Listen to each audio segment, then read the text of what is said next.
Welcome to the Leicester Fan TV podcast and the preview for the show.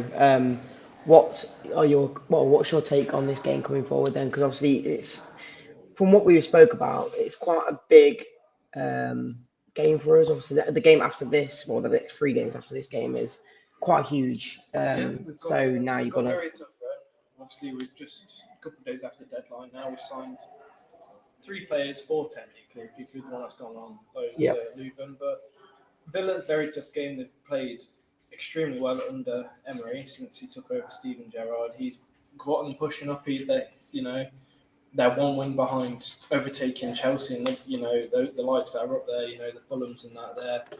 They're only a few points off top six. I think, correct me if I'm wrong, I think they're one win off top six, even if the results go their way. yeah, So it's going to be a tough game, but with the players we brought in, I think we need a confidence boost. I think we need to play all three of the new signings against Villa, see what they can offer us, because, like we said after that, it's going to be really hard to see what these new players can bring to the team when you've got the likes of Man United, Spurs, and Arsenal. Arsenal, who are all three of them are doing very well at the moment, especially Man United and Arsenal. Yeah, like you say, you're saying you should start all three of them. I'm a bit skeptical on Christensen starting just because he's not had as much game time. But obviously, the only way you're going to get game time is by playing, isn't it? So, I guess maybe starting against Villa is a bit of a warm up to the next three after that. But going into this game, what's your thoughts on I think it's how going to it's be going very how tough. it's going to how it's going to run I think out? a lot of fans are excited because we've got these new players and they think we'll do well. I think it's going to be a very, very tough game. It's not, it's not a wash. I mean, we played against Walsall on Saturday and it wasn't a convincing performance. To be 100% honest, it was, again, we still, I think one of the main issues is striker again. I know Daka had a handful of chances against a League Two side and he couldn't bury them. So I really hope that Tete comes in because he is the only attacking player we have signed that will be Mm. playing or that could feature on the weekend. I hope he does bring some attacking styles and whatever we need because Rodgers has been playing without a right winger. When we play Madison or Pratt on the right wing, they're not right wingers. It doesn't work very well. I know you're not a massive fan of Albrighton, but he was option B to play on the wing when I thought he played well when he came in first few games. He did before we loaned him off. So it's going to be a really tough one because their defence is pretty solid. Emery's got their defence working hard. Mm. He's got their attackers playing to their strengths.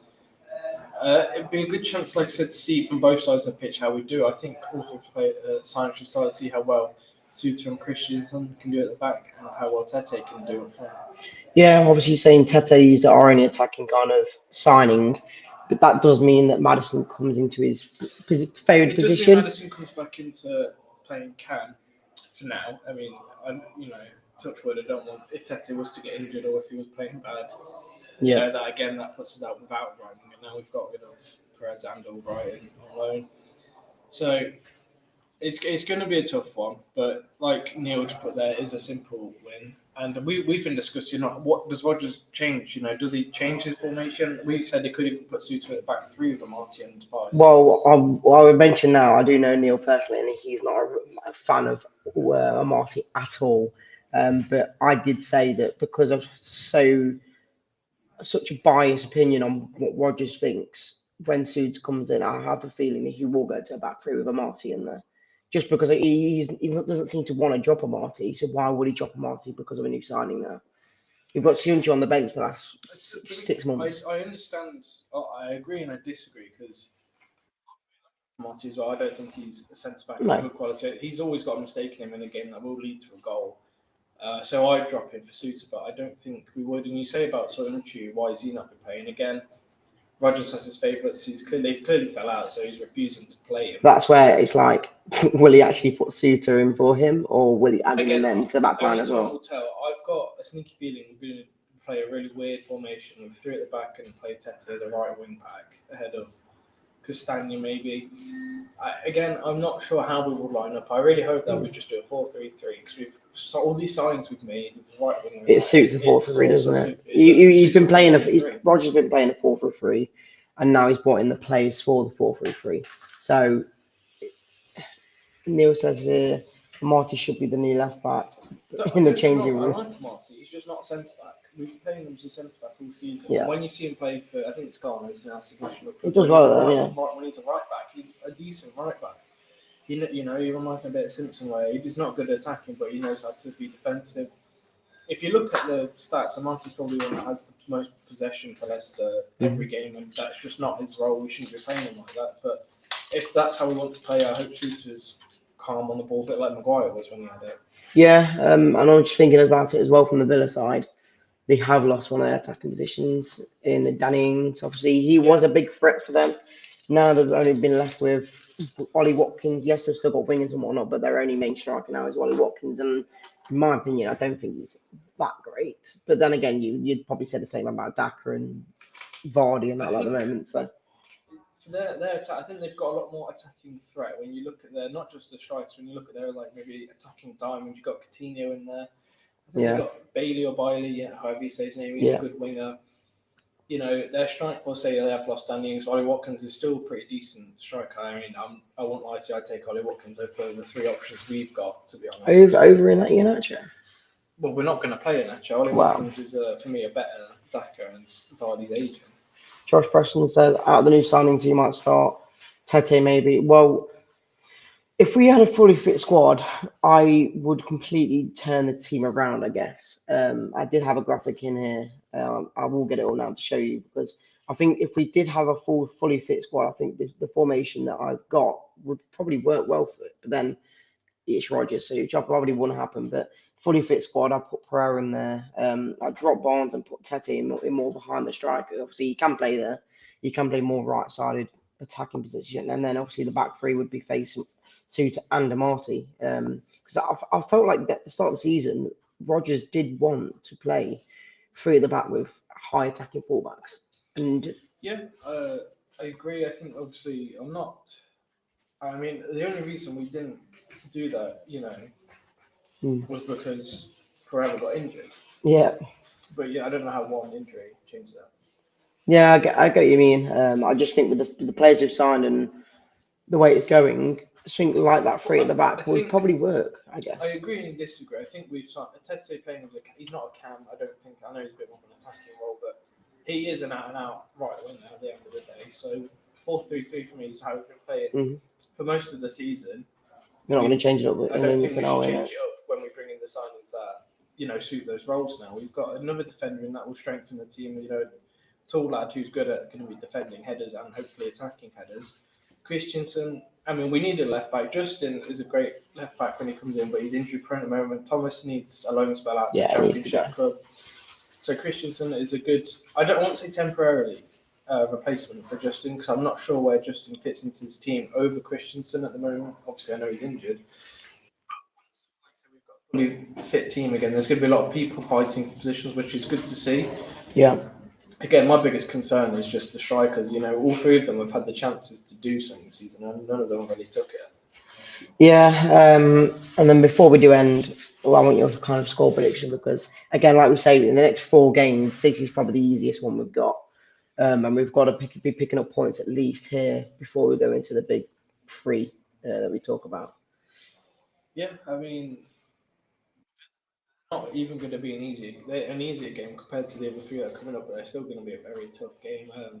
I think for me it's a must win. I don't see any other way around it because if we don't beat Villa, I can't see us picking up any points in February. Really, the two you've got to see is we're playing 2 of them 3 games at home. Obviously, Arsenal is always going to be a tough game at home, but the likes of Tottenham at home, I have a feeling we could do something because they really are a flip-flop team at the moment. It depends how we play. It's all if buts and maybes. I couldn't give you like a score prediction right now for Villa. If I saw the team, when it comes out an hour before kickoff, I'd give you more of what I think. Okay, so if we played all 3 starters, we played in the same formation as normally do. Yeah, what would your kind of take be on the game? If we drew the game, would you be happy, or would you only expect to win if we did play the full? I don't think the draws are an awful result against Villa on form, but we're at that stage now where we can't afford draws because we are 1 point out of the relegation zone.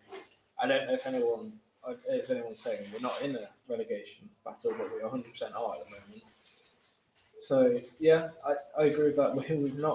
We're not going to beat the other three teams. I don't really think they're going to be tough if we do come out with anything, but they're not the teams we need to beat. We need to be beating the teams that are lower down than us or around us. So for me, Villa's they're going to be tough, but it'll be a good place to start. Yeah, Notin says Iverson, Christiansen, Faze Suter, Castagna, Mendy, Yori, Barnes, Tete, Madison, Nacho. The only problem is with looking at that, obviously, we know Nacho's probably not going to start, but now Madison's now going more central again because we have got a wing. It gives us one less position in the field. Normally, Dewsbury Hall fits in there, or Yori Tillemans fits in there, and then obviously more of a defensive player in either Ndidi, Mendy, or Sumari, I guess. But who do you knock out of that team if it does get to the case where someone else plays on the wing like Tete and then Madison does come inside? Who do you drop? Do you drop Yori? Do you drop KDH, or do you drop I said the in my defensive player? team when we did our predictions for the lineups, I would have dropped Mendy. I think our biggest weak point at the moment is having one too many midfielders, Mhm. and at the moment Tillemans is doing okay. For me, he's playing too far deep in our own half. Same with Drewsbury, they're better when they push up. So I think if we dropped a defensive midfielder and just had a 4-3-3, staggered, have it like that, and they come up and down on the pitch. Because if you ask me our whole defensive midfielder this season, I couldn't tell you who's number one in that spot. I wouldn't give it to anyone. I would. I feel like if you want to be progressive with the ball, you would need less of a defensive player in there who always wants to look backwards to make sure it's defending well. Then and have like someone like Dewsbury Hall and Tillemans who can turn on the ball, but always can go back as well. So realistically, it might be better to drop the defensive player in there. But to end off, I'm going to put my score prediction in. I'm going to go for a 2-1 win. I think they're going to score. They might score first, actually, and we're going to come back and win. But actually, we'll actually win instead of drawing in the last minute, like we did against Brighton. But yeah, appreciate all the comments. Any more before we end? Spurs is always tough. We start 1-0 down at least because Kane's guaranteed a goal. Well, no one can deny that. But yeah, that's it. Appreciate you all coming on, and we'll catch you all on the next one. See you in a bit.